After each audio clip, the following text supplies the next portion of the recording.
Hello everybody, my name is Swimdude11 here, and welcome back to Super Cat Bros. Last time we went through the Rocky Mountains, and now we're on to the Ice World. This is where the difficulty starts to ramp up.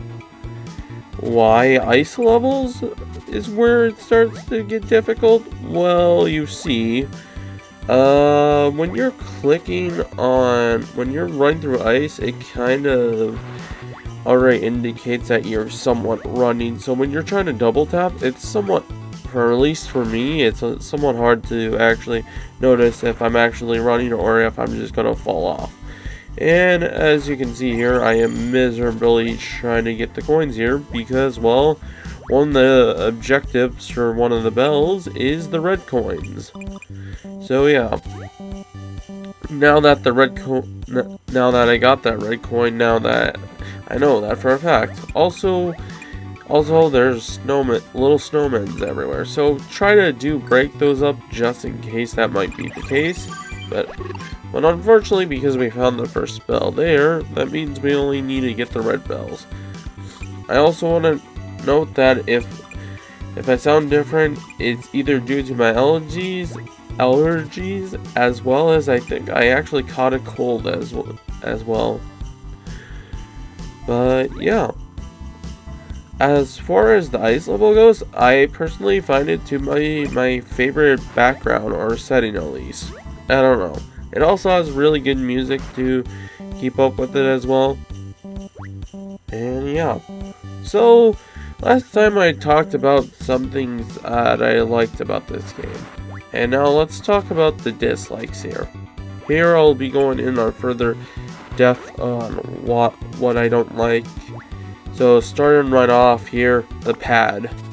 Look, I get it's the first game, but the fact that you have to change your cats every time on the pink pad is somewhat annoying. The only saving grace there is that the levels here are pretty short. But the longer levels, going back to those is not fun. Bells. Look, the ideal of having collectibles in your game, it's alright. And you didn't have like too many annoying ones. That's alright as well. It's just, it's too easy. Yeah, it's just too easy. Like, legitimately, bells are everywhere. Like, fudge, I'll be just walking around and then suddenly I'll trip on a goddamn bell out of nowhere. These really didn't have the best placement, and there are some hidden bells, but most of the bells have a gimmick, and once you know the few gimmicks that the bells have, well, you basically know how to deal with everything, except for like maybe the hidden ones. Now let's talk about enemies. The ideal of you basically having to avoid enemies at all costs, it's good. It gives the person to play its test skill, but I feel like it's not that forgiving. It's just too forgiving, I guess, would be the better way how to term this. Because if you get hit, like as you see, and I'm getting hit multiple times, you immediately, basically, what is it? Basically, recover that HP, hit point, whatever you want to call it, almost immediately. Look, it only took about 5 seconds for it to come back and thing. And then I could just slam my head into another one. There's really no difficulty right there, to it at least. Or to an version of where I should actually avoid the enemies. Like hell, if I can recover every 5 seconds, what's the point of even avoiding the enemies? Yes, I do know that your timer gets added on to 5 seconds. And I guess if you're into the whole, like, oh, speedrun it as fast as possible, then yeah. But if you're just a person who's just playing this game for no reason, and you just want to get through the level, you can do that. So, yeah. Amy mentioning back to the cats again, switching the cats. I just had a section where I was like, well, shit, I forgot I needed this cat, so I had to retrace all the way back there. And yeah, also the parkour. The parkour isn't bad per se, but as you can see here, this took me about like 10 to 15 minutes of me just choking, like, and that's where I want to get into the next thing, the double tap. Look, the ideal of you double tapping to run, it's a really good idea. And fun one at that, but god damn, this level sometimes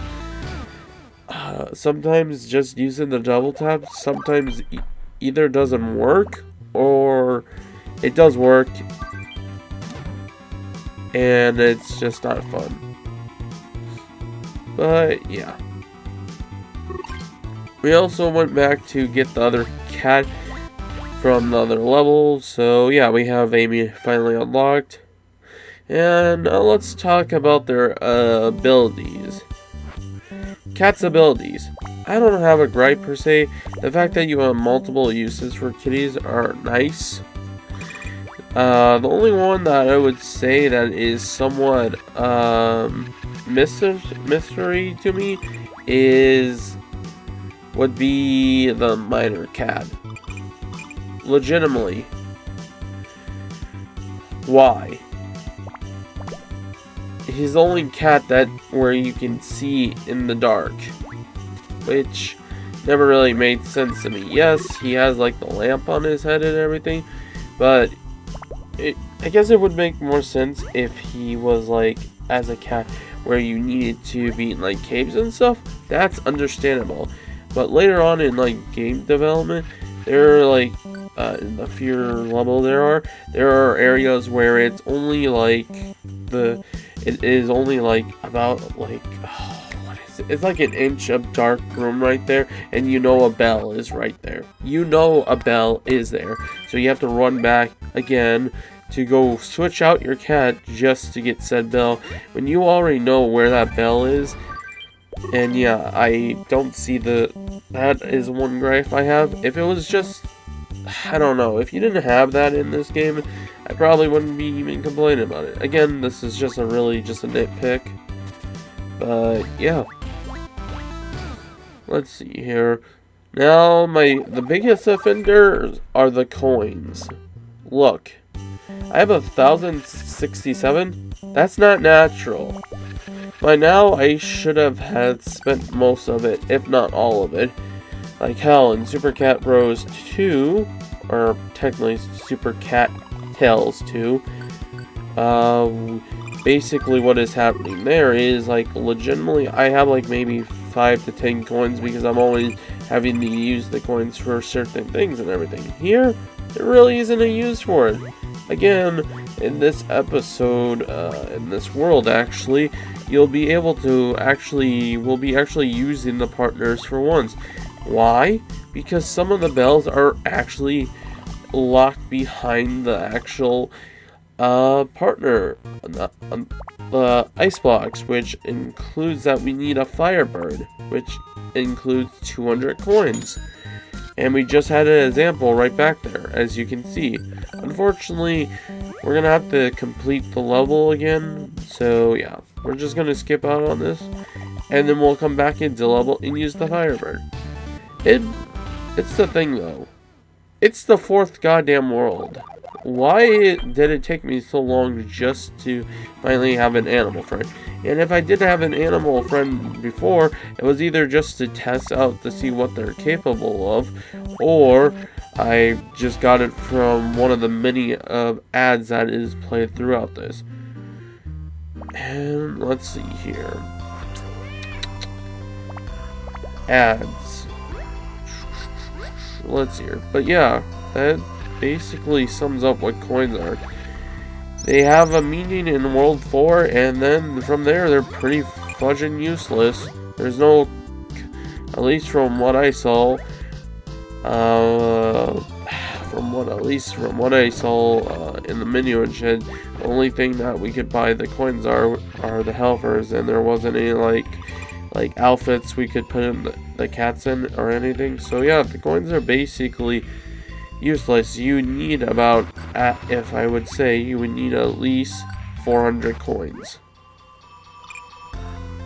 And that's all. Just 400 coins. Nothing else.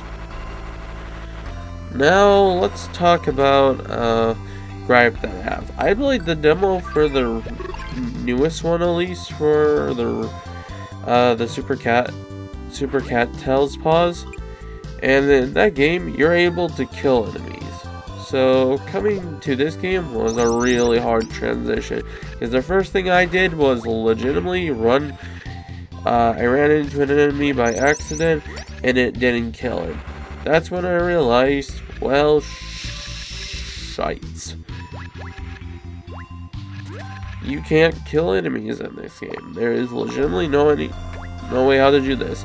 And if anything, it doesn't get any better in Super Cat Tails 2. Because in that game, you have one person who is legitimately used for that reason. So I hope you enjoy switching off to that character every like 5 fudging seconds. Anyways, but that's a complaint for a different game. But yeah. Let's see here. Cats. Again, this is their first game, and each cat got its gimmick, so each cat is used in each world.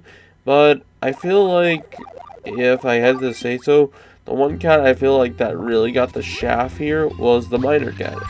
Again, I know he wasn't like the most unique cat in the game, but the fact is, I feel like there was a lot more you could have did with that. I know it goes back to the point of where I said that this cat should only be used for the caves, but he's really underused, and as you saw, I was trying to actually basically use him just for the level. Even if I couldn't use his ability, I thought just playing at him would be fun, but immediately I had to go back for Amy. And that comes back to my point of why the F could you not just switch cats on the go instead of having to run all the way back to a checkpoint. I know it would be tedious for people watching the video just watching somebody switch back and forth, but still, as a person as playing, it would be nice. Especially when you have all these cats. Especially, they're all, again, I love all their designs.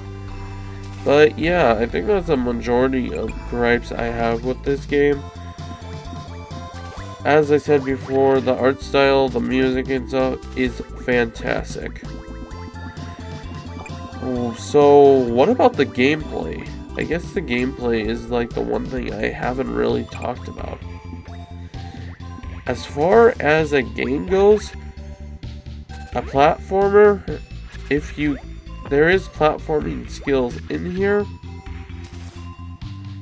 it's alright. The ideal to double tap for running, it's pretty fun. It's quite clever, if I had to say myself. But then again, people may disagree. But yeah. As for parkour here, this goes back to my point of saying I can't really tell what ice is ice, so I was having a bit of a hard time with this.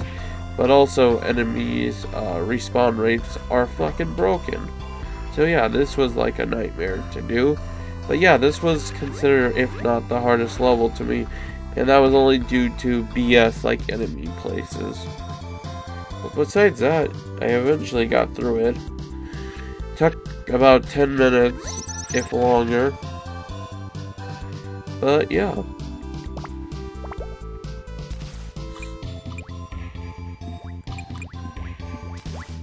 Not much else to say here except for cool enemy designs. But what's here? Gameplay, solid overall. Again, not a fan of the swimming. Hell, I don't think the swimming schematics have ever been really fixed. But I guess they've gotten better over the time, but not really. And then I guess there's also the bosses. Again, this, I won't try to write too much because after all, this is their, I don't know if it's their first game that they ever made, but as far as it goes in this series, this was basically the foundation. And as for bosses, it really, really sucks, especially considering I'm playing Super Cat Tales 2, and seeing the bosses compared to this one is quite an improvement. But then again, it's kind of hard to fuck up something quite easily, considering all the bosses in this game take only one hit. I would say, if not like the last boss, which thankfully is actually somewhat of an actual challenging boss. As for these other ones, besides the miner who tricked me up, this boss's gimmick is we literally have to avoid the snowball. Of course, I'm a fucking idiot and decides to fly right into said enemy, making me look like a complete noob. Trust me, this isn't hard. I'm just dumb. I'm just horrible at video games. But yeah, it is very simple. But yeah, anyways, that will be the end of the video. So I hope you guys enjoyed.